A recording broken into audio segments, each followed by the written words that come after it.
As-Built Modeler SendTo Drawing in ALLPLAN. Click the Apps Manager and select the SendTo app. Step 1. Drawing Walls. Select Global Point, Alt+G. Connect VirtuServe to ALLPLAN. Click Coordinate XY.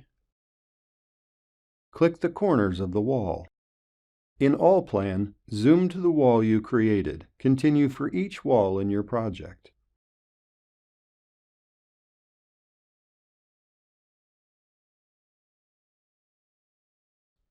Step 2. Define wall height.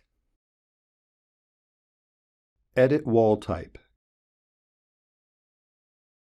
Connect SendTo to the ALLPLAN height window.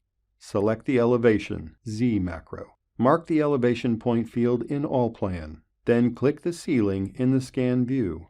In ALLPLAN, click OK and click OK again to close the dialogues. Step 3. Insert a door. Start the door command in ALLPLAN. Then run Edit Door. Click the Width of the Opening button. Connect SendTo to the dialog in ALLPLAN. Define the width of opening by using the SendTo distance macro. Close the dialog by clicking OK. Click the Coordinates XY macro. Place the door by clicking the point in the scan view. Align the door swings by using the Coordinate XY macro. Click again in the scan view. You have rapidly drawn the 3D model.